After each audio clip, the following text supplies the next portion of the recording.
Marcos capítulo 9. Y a diferencia de cómo hemos estado llevando esta serie hasta ahora, en la mañana de hoy solo vamos a leer el versículo 42. Marcos capítulo 9, versículo 42. Y cualquiera que haga tropezar a uno de estos pequeñitos que creen en mí, mejor le fuera si le hubieran atado al cuello una piedra de molino de las que mueve un asno y lo hubieran echado al mar.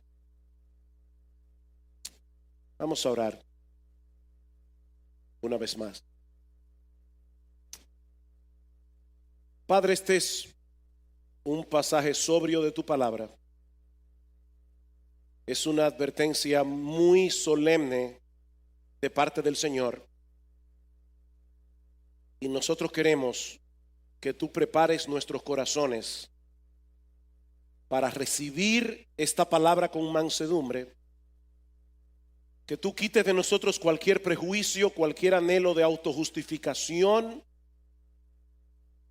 Y que tú obres poderosamente, Señor, a través de tu palabra. Porque te lo pedimos en Cristo. Amén. En el capítulo 10 del Evangelio de Juan, no tienen que buscar ese texto ahora, pero el Señor Jesucristo se presenta a sí mismo como el buen pastor de las ovejas que vino a dar su vida para que nosotros tengamos vida. Que vino a dar su vida para que nosotros tengamos vida en abundancia, dice el texto.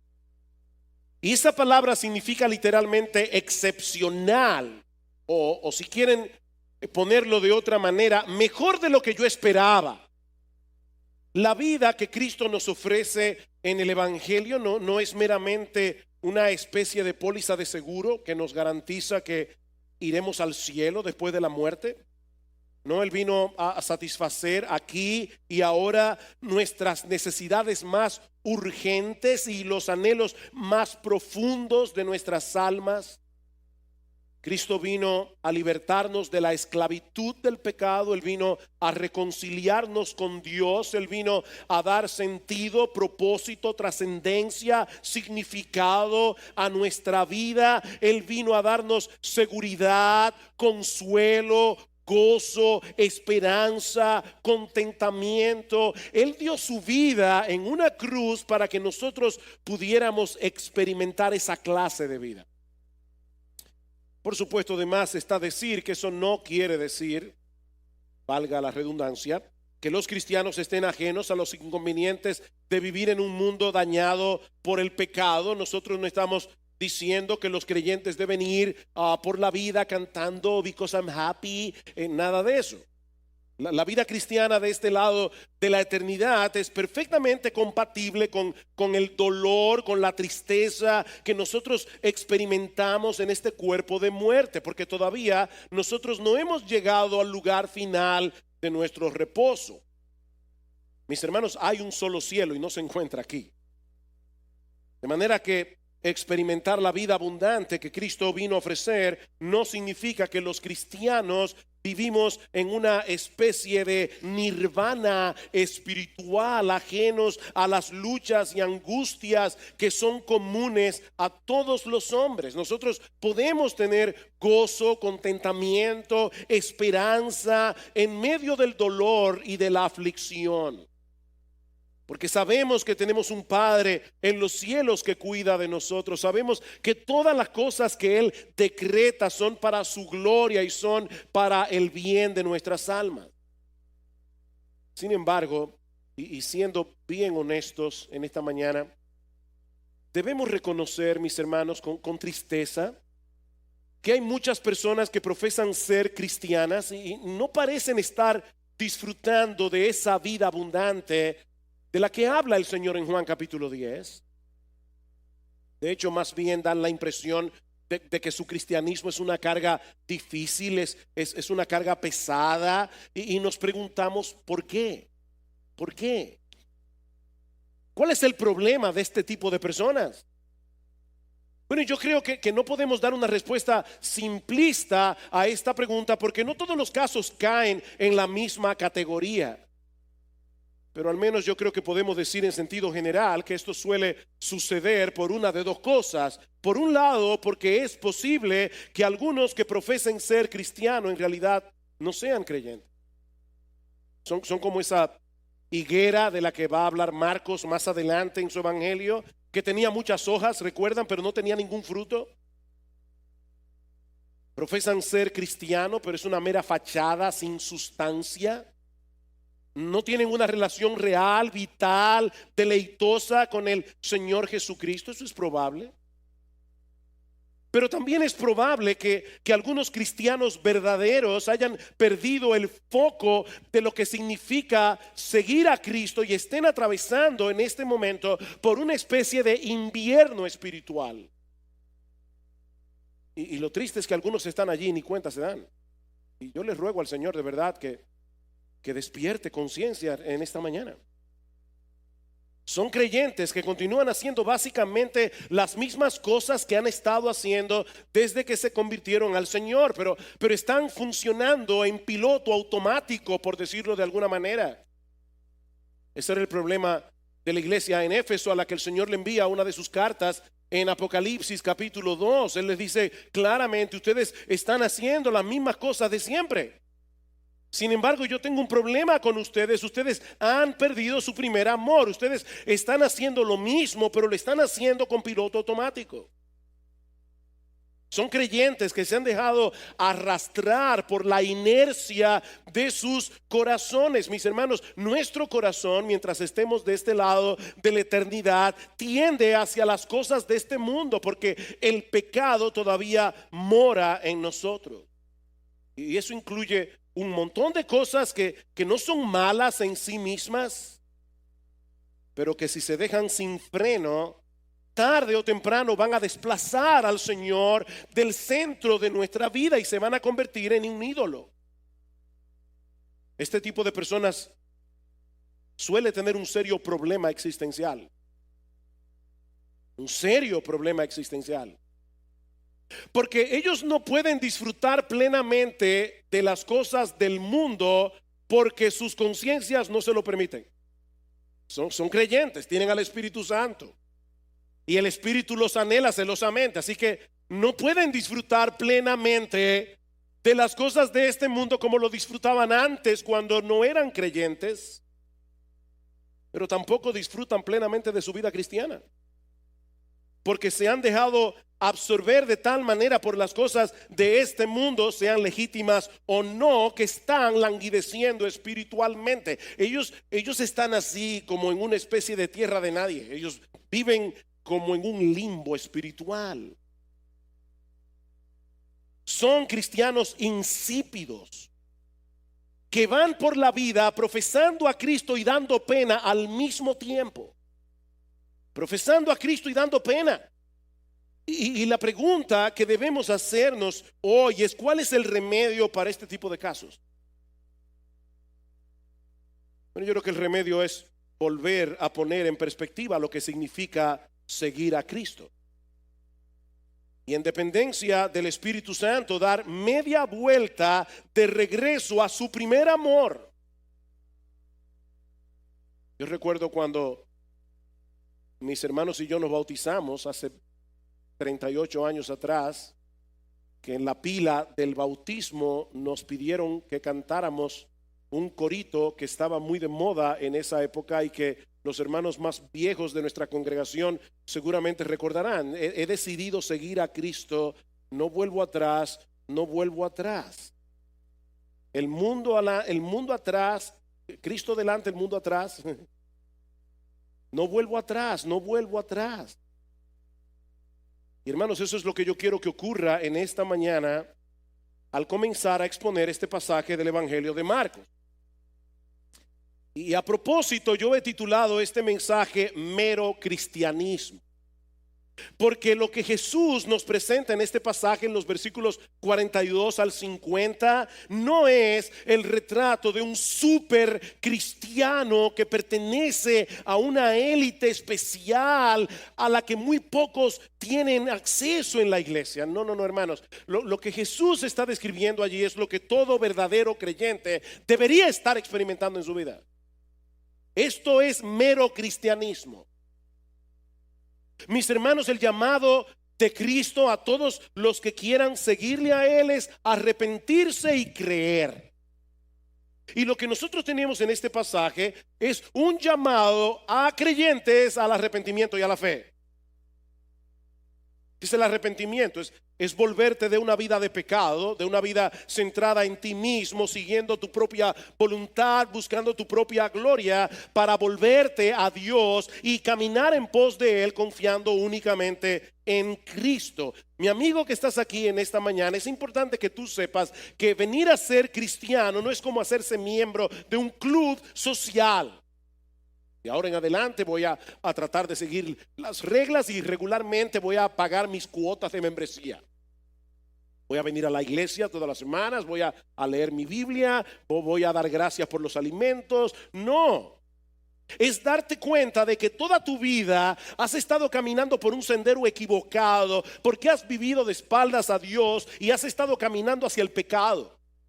La fuerza motora de tu vida ha sido el orgullo, ha sido el egoísmo, cuando debió haber sido la gloria de Dios, vivir con el propósito de que solo Él sea exaltado, solo Él sea conocido en todo lo que haces. Arrepentirse es darte cuenta de que has estado equivocado. Es tomar la decisión de volverte hacia Dios, confiando únicamente en Cristo para el perdón de tus pecados.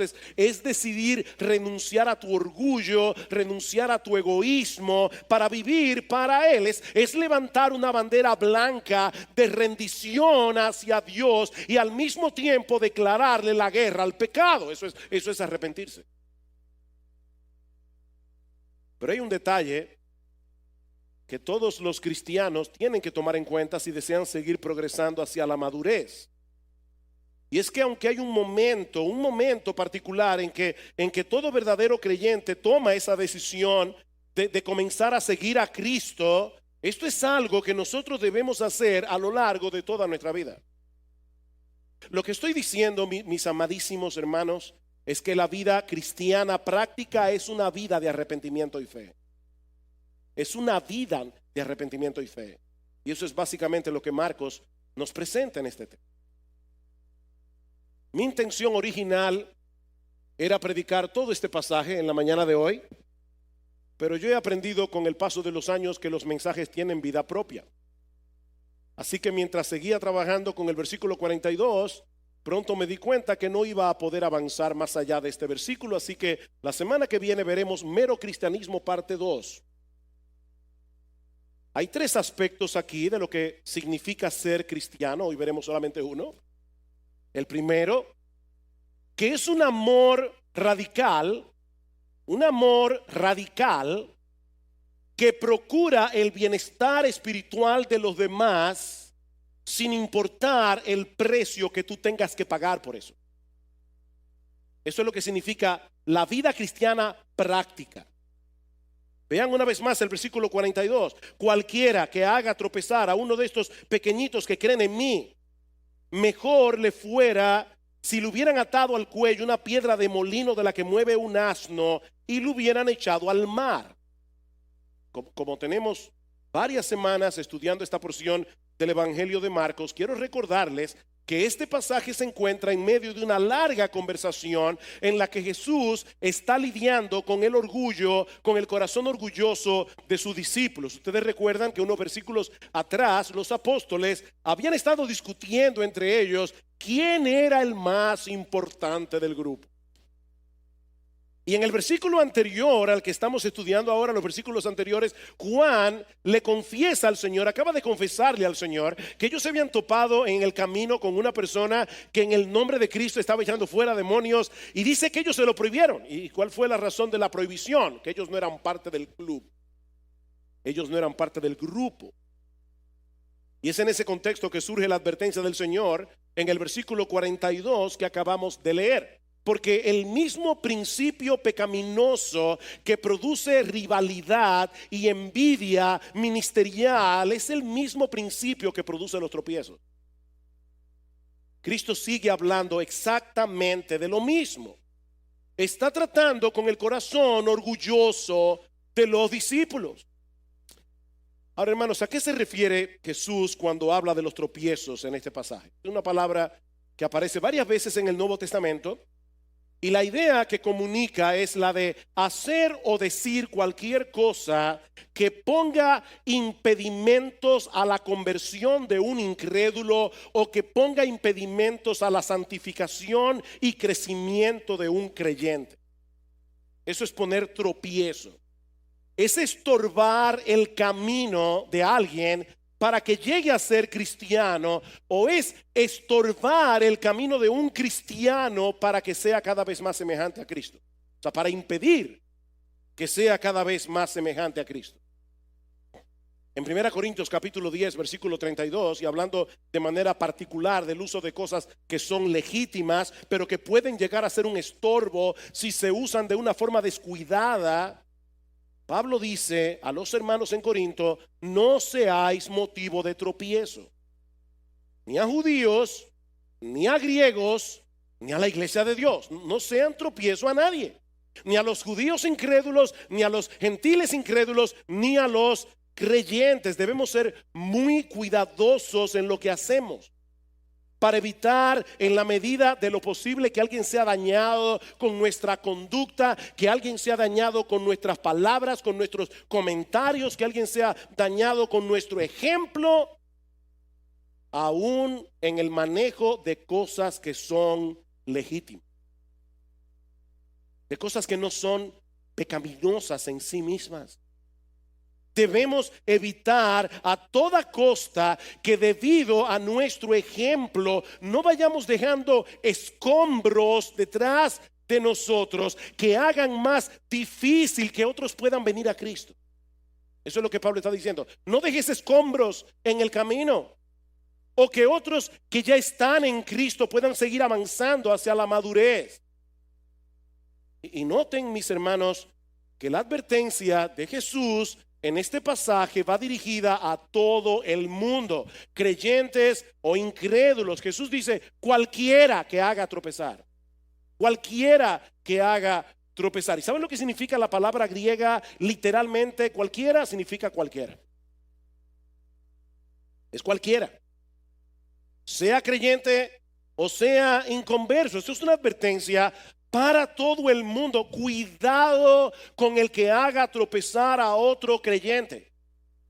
Cuidado con el que incite a otro creyente a pecar. Cuidado con el que estorbe el crecimiento espiritual de otro creyente. Cuando Cristo habla aquí de sus pequeñitos, no es de niños que Él está hablando. Es de personas que creen en Él. Personas que depositan en Jesús toda su confianza, como un niño deposita su confianza en aquel que le da seguridad. Por supuesto, debemos tener cuidado de no hacer tropezar a nadie, como vimos en ese pasaje de 1 Corintios. Pero en el pasaje de Marcos, de manera particular, el Señor nos está advirtiendo solemnemente que tengamos mucho cuidado con hacer tropezar a una de sus ovejas, a uno de aquellos por quien Él derramó su sangre en la cruz del Calvario.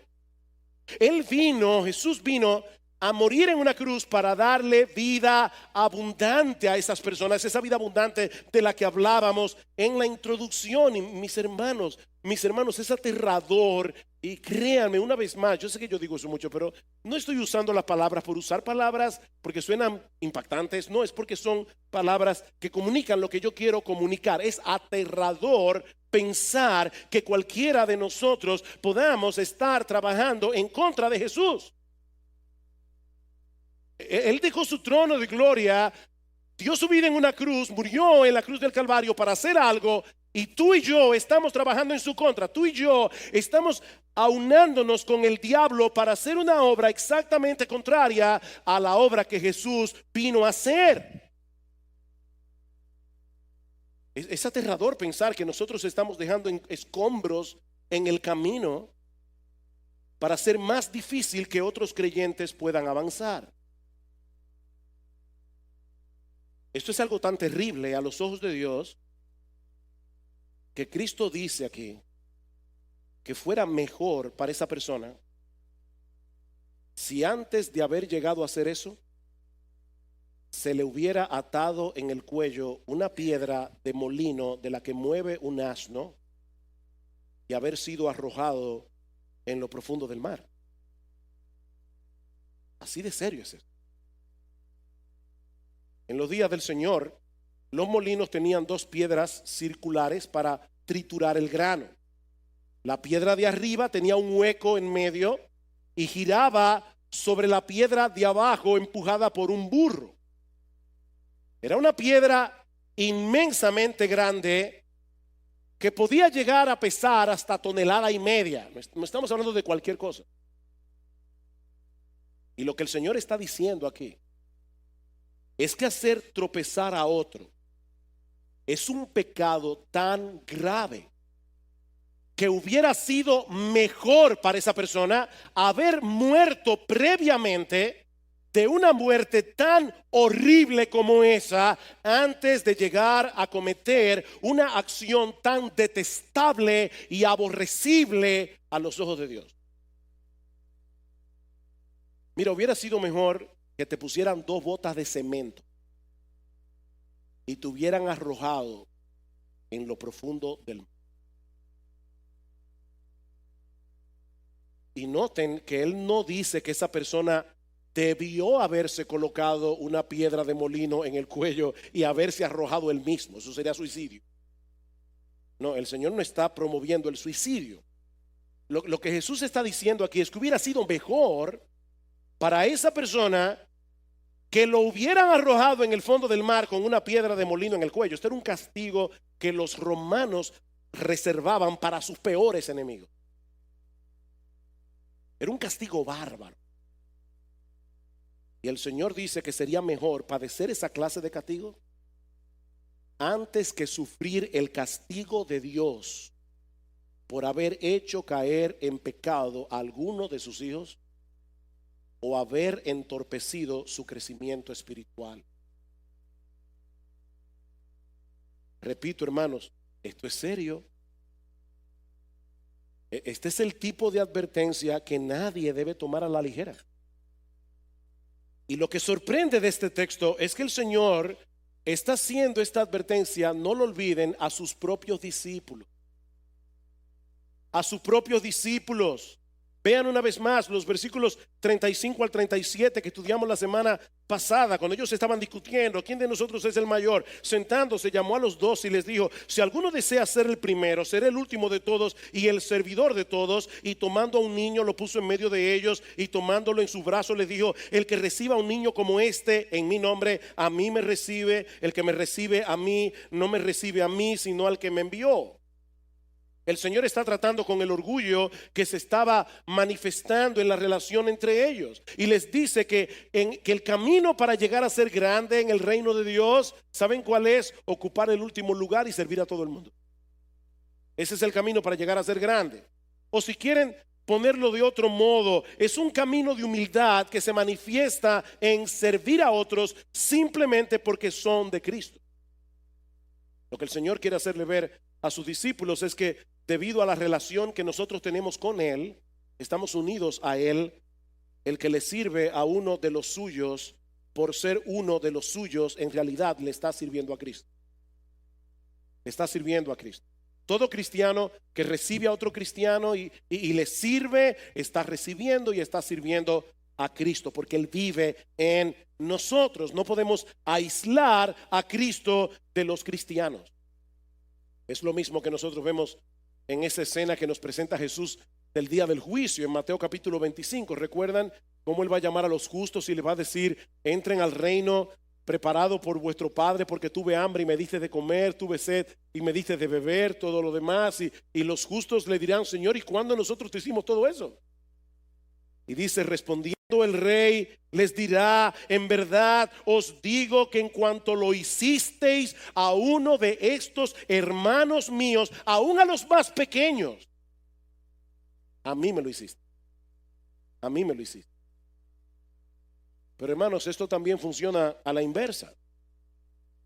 Cuando alguien le hace daño a un cristiano, es contra Cristo mismo que está pecando. Eso fue lo que el Señor le hizo ver a Saulo de Tarso antes de que llegara a ser el apóstol Pablo. Jesús se le presenta en el camino a Damasco y le dice: Saulo, Saulo, ¿por qué me persigues? Y Pablo le pregunta: Señor, ¿quién eres? Y él le dice: yo soy Jesús. Yo soy Jesús a quien tú persigues. Es tal la identificación de Cristo con su pueblo que perseguir a la iglesia, hacerle daño a la iglesia, atentar contra la iglesia es perseguir a Jesús, es atentar contra Jesús.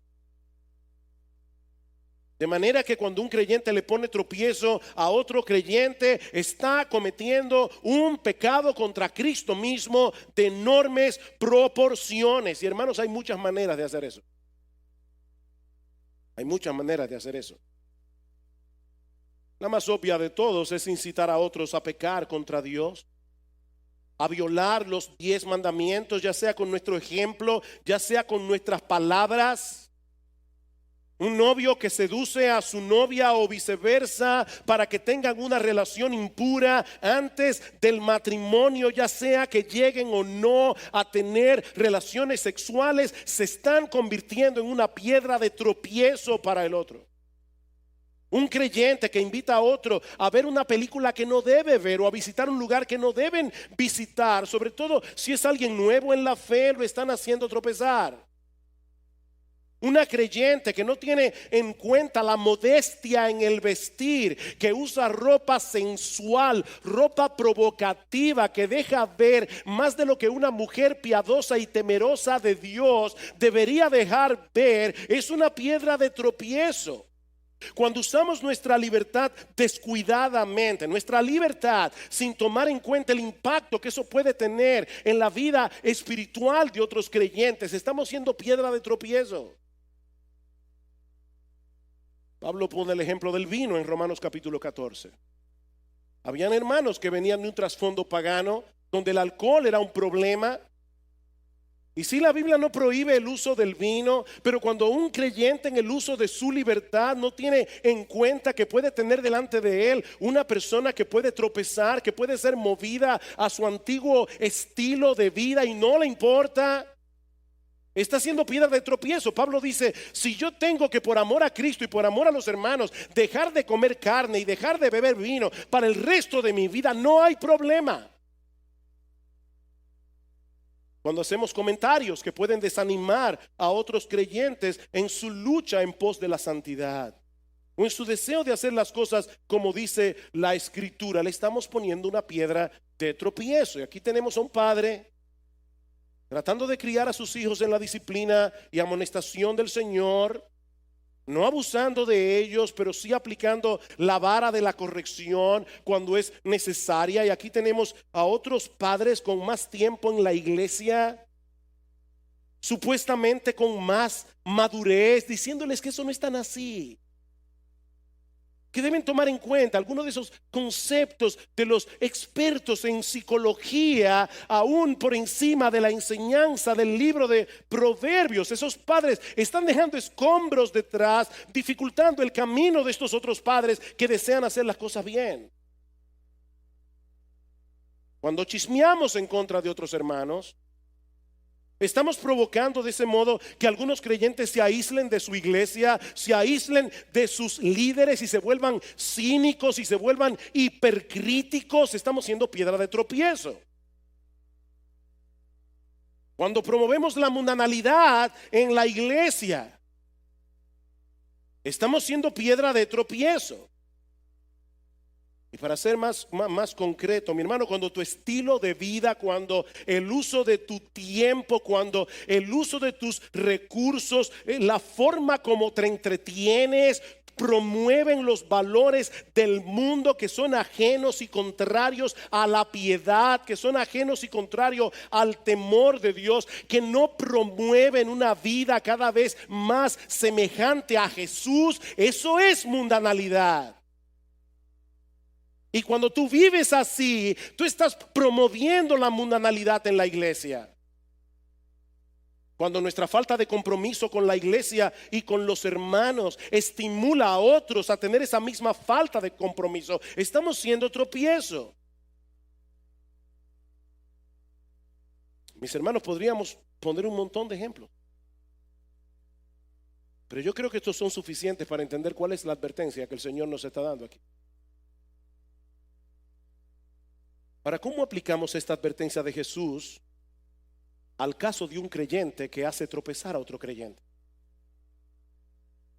¿Puede un cristiano perder la salvación por hacer tropezar a otro cristiano? Porque Cristo dice aquí, de verdad, mejor te hubiera sido que te hubieran puesto una piedra de molino de asno y te hubieran arrojado en el fondo del mar. ¿Puede un cristiano perder la salvación? Por supuesto que no. Por supuesto que no. La salvación de un verdadero creyente no se puede perder de ninguna manera, porque eso depende enteramente de la justicia perfecta de Cristo y no de nuestras buenas obras. Y gloria al Señor por eso. Pablo dice en Filipenses capítulo 1 versículo 6 que el que comenzó en nosotros la buena obra, Él la perfeccionará hasta el día de Jesucristo. Él no deja nada inconcluso. Si Él derramó su sangre por ti en la cruz del Calvario, mi hermano, mi hermana, tú puedes estar seguro de que vas a llegar a la gloria. Porque ya Jesús hizo todo lo que había que hacer para que eso ocurra con toda certeza. Entonces, ¿para qué está esa advertencia aquí? Yo pienso que esa advertencia tiene al menos dos propósitos. Por un lado, para hacernos ver, mis amadísimos hermanos, miembros de Iglesia Bíblica del Señor Jesucristo, para hacernos ver que el hecho de que un creyente haga tropezar a otro creyente no es menos odioso delante de los ojos de Dios que si lo hubiera hecho un impío. No es menos odioso. Pablo dice en 1 Corintios 8:12, cuanto pecas contra los hermanos, hiriendo sus conciencias débiles, contra Cristo pecáis. Están siendo cómplice del diablo en dañar un alma por la que Cristo derramó su sangre en la cruz del Calvario con el propósito de santificarla. ¿Recuerdan Efesios 5? Maridos, amad a vuestras mujeres así como Cristo amó a la iglesia. Cristo amó a la iglesia y se entregó a sí mismo por ella para santificarla. Y tú te estás aliando con el diablo para que ocurra en la vida de esa persona algo contrario, para que él sea más mundano, para que él sea menos piadoso, para que él le tema menos a Dios, para que ame menos a la iglesia, para que ame menos a los líderes, para que ame menos a los hermanos, para que viva una vida menos obediente. Eso es odioso a los ojos de Dios. Él dio su vida para que esta persona pudiera ser rescatada de la esclavitud del pecado, para que pudiera crecer en santidad, y tú le estás arrojando escombros en el camino para que se le haga más difícil avanzar hacia la madurez, para que sea menos semejante a Jesús. Wow. Eso es detestable a los ojos de Dios. Miren, mis hermanos, los cristianos no merecemos un castigo menor que el de los impíos cuando hacemos eso. ¿Oyeron eso? Los cristianos no merecemos un castigo menor que el de los impíos cuando hacemos eso. Gracias al Señor que Él pagó por todos nuestros pecados en la cruz, si somos creyentes, aunque eso no evita la disciplina de Dios. Pero Él pagó por nuestros pecados, incluyendo el pecado de hacer tropezar a otros. Pero mis hermanos, de ninguna manera podemos tomar ese pecado a la ligera. Eso es lo que Cristo nos está haciendo ver aquí. Esto es algo odioso, es algo detestable, es algo abominable, es algo horrible a los ojos de Dios. Pero yo creo que hay otra razón adicional de por qué esa advertencia está ahí. Si una persona está viviendo descuidadamente, poniendo tropiezo a otros sin que eso perturbe su conciencia, sin que se arrepienta de su pecado, amparada en que esa es su libertad en Cristo, es muy probable que esa persona esté yendo camino al infierno. Es muy probable que esa persona esté yendo camino al infierno pensando que es un creyente y no lo es.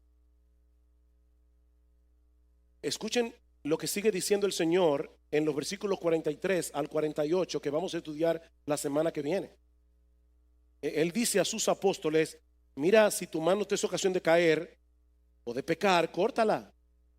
Córtala, porque te es mejor entrar en la vida manco que teniendo las dos manos ir al infierno, al fuego inextinguible. No olviden que ahí había uno que parecía ser del grupo y no era del grupo. Se llamaba Judas y terminó en el infierno. Judas no tomó en serio esta advertencia y él estaba allí.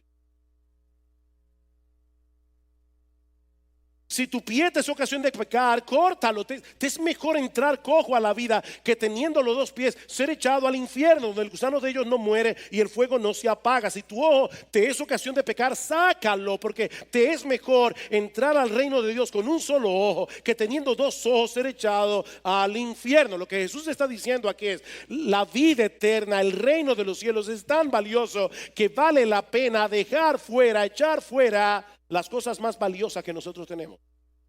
Él no está enseñando aquí que nos mutilemos. Él no está enseñando literalmente que nos saquemos los ojos. Él está enseñándonos aquí que el discipulado tiene un costo.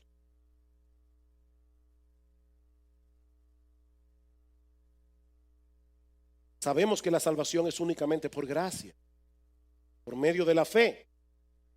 De hecho, esta tarde creo que el pastor Salvador va a estar predicando acerca de la relación de la fe y las obras. Hermanos, la Biblia dice que una fe que no produce obras es una fe que está muerta.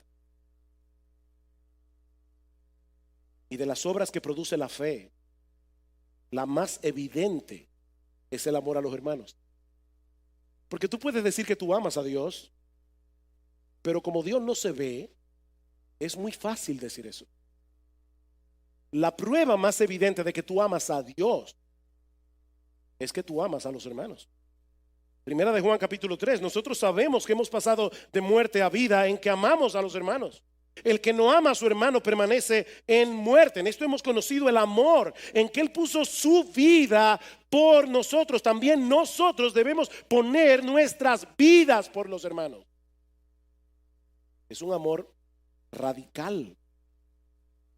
Amados, amémonos unos a otros, porque el amor es de Dios. Primera de Juan 4. Todo aquel que ama es nacido de Dios y conoce a Dios. El que no ama no ha conocido a Dios, porque Dios es amor. Primera de Juan 4:20. Si alguno dice yo amo a Dios y aborrece a su hermano, es un mentiroso. Pues el que no ama a su hermano a quien ha visto, ¿cómo puede amar a Dios a quien no ha visto? Y nosotros tenemos este mandamiento de Él: el que ama a Dios, ame también a su hermano. A final de cuentas, lo que nosotros tenemos en Marcos capítulo 9, versículo 42, si lo vemos positivamente, es un llamado a amar a nuestros hermanos en la fe, haciendo todo lo que esté a nuestro alcance para que sigan creciendo a la imagen de Jesús. Todo lo que esté a nuestro alcance. No se trata simplemente de dejar de hacer cosas que pueden ser de tropiezo a otros. No, este es un llamado a amar a los demás con un amor radical, al punto de negarnos cosas que pueden ser legítimas, al punto de cambiar nuestros planes porque queremos promover el bienestar espiritual de nuestros hermanos, y todo eso con la motivación de amor a Cristo, porque amamos a Cristo. Y es aquí donde se conecta la vida abundante de la que hablábamos al principio con toda esta sección del Evangelio de Marcos. Recuerden que en el contexto de este pasaje, el Señor está lidiando con el orgullo de los discípulos. ¿Saben qué es lo que provoca el que un cristiano sea de tropiezo a otros? En la mayoría de los casos es su orgullo y su egoísmo. Es su orgullo y su egoísmo. Yo tengo derecho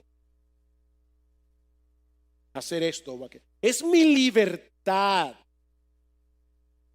sin importarle el impacto que eso puede tener en la vida de otros, como si su cristianismo fuera un asunto privado. Un cristianismo que no afecta a nadie. Mira, mi hermano,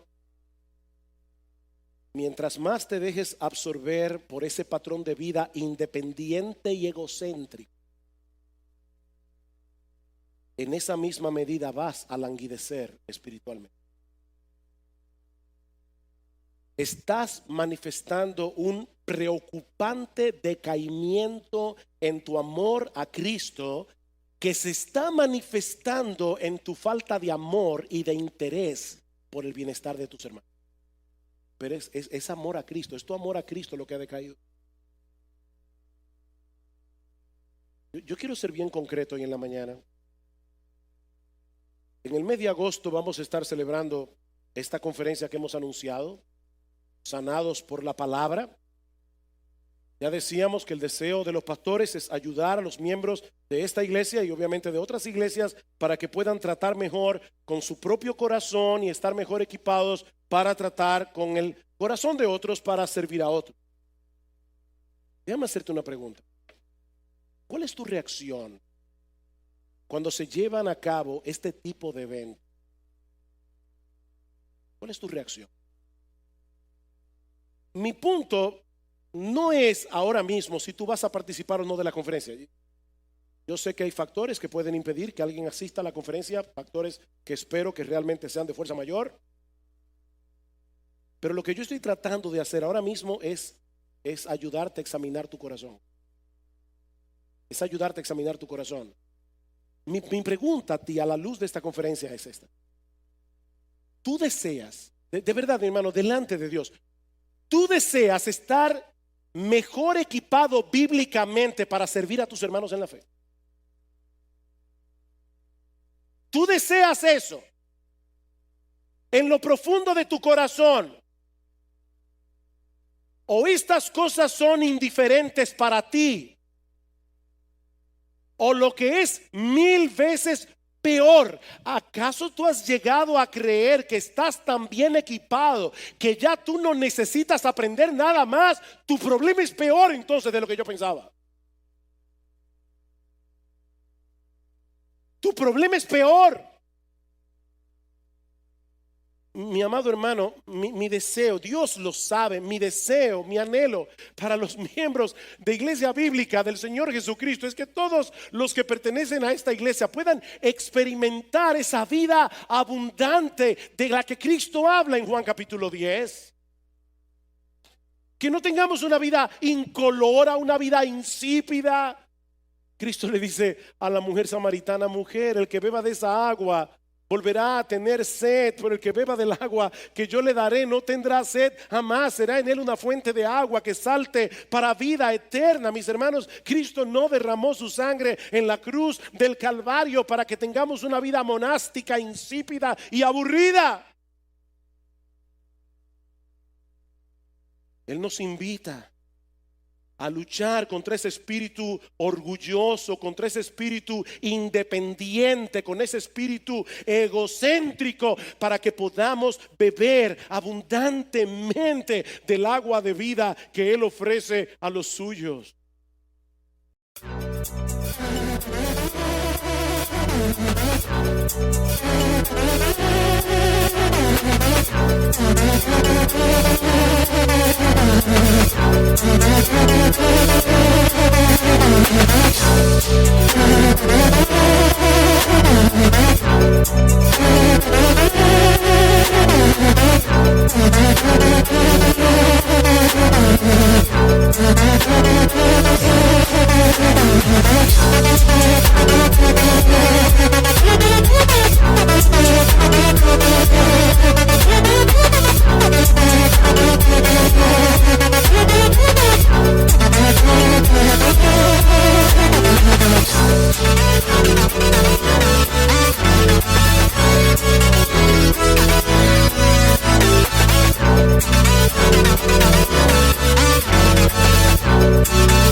solo podremos disfrutar en la misma medida en que nosotros crecemos en nuestro amor por Él, en nuestra comunión con Él, en nuestro deleite en Él. Y ese es un amor que se manifiesta, que se hace evidente amando sacrificialmente a los que son de Él. Todo aquel que quiera salvar su vida la perderá, dice el Señor. Todo el que pierda su vida por causa de mí y del Evangelio la salvará.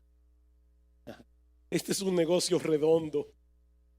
Este es un negocio redondo, mi hermano. Es perder tu vida egocéntrica, encerrada en tu pequeño y miserable reino,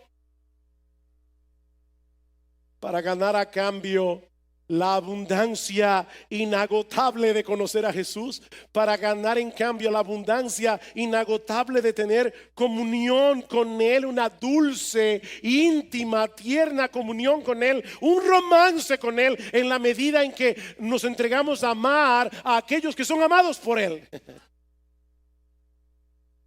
Ay, mi hermano, pierde tu vida para ganar tu vida. Pierde tu vida para ganar tu vida. Ese es el llamado del Evangelio. Mi hermano, si en esta mañana el Espíritu Santo ha despertado tu conciencia y te ha dado convicción de pecado, dale gracias al Señor por eso. Él te está mostrando tu tibieza espiritual para que vengas a Cristo una vez más clamando por misericordia y perdón, rogándole en oración que avive en tu corazón la llama de una pasión genuina por Él y por su pueblo. Mi hermano, no te quedes ahí postrado rumiando tu culpabilidad. Recuerda que la vida cristiana es una vida de arrepentimiento y fe. Lo dijimos al principio. Recuerda a los creyentes en la iglesia en Éfeso. Ellos habían perdido su primer amor. Habían perdido su primer amor. ¿Has perdido tu primer amor? ¿Estás viviendo tu vida cristiana en piloto automático? Entonces escucha lo que Jesús les dice. Jesús siguió lidiando con ellos. Dice: recuerda por tanto de dónde has caído. Recuerda por tanto de dónde has caído y arrepiéntete. Arrepiéntete, haz las primeras obras. Porque si no, vendré pronto a ti y quitaré tu candelero de su lugar si no te hubieres arrepentido. Lo que Jesús está diciendo es: todavía hay tiempo para volver. Todavía hay tiempo. No te quedes encharcado en ese peligroso estado de tibieza espiritual que no solo te afecta a ti, afecta a toda la iglesia. Y si tú estás aquí sin Cristo en esta mañana, mi amigo, yo te invito de todo corazón a que levantes tu bandera blanca de rendición. Ríndete ante el Señor. No sigas peleando con Él. No vas a vencer en esa lucha. Levanta tu bandera de rendición. Ven con la disposición a divorciarte de tu vida de pecado, sabiendo de antemano que no podrás hacerlo de ninguna manera a menos que dependas enteramente de Él. Mi amigo, no trates de enderezar tu vida primero antes de venir a Cristo. No hagas eso. No trates de enderezar tu vida antes de venir a Cristo, porque no podrás hacerlo sin Él. La invitación del Evangelio es: ven así como estás, pidiéndole que perdone tus pecados, pidiéndole que transforme tu corazón, confiando únicamente en la obra de redención que Cristo llevó a cabo en la cruz, muriendo por pecadores. Amigo mío, ampárate hoy en su promesa de que ninguno que venga a Él buscando perdón y misericordia será echado fuera. Las puertas del reino están abiertas para ti, de par en par.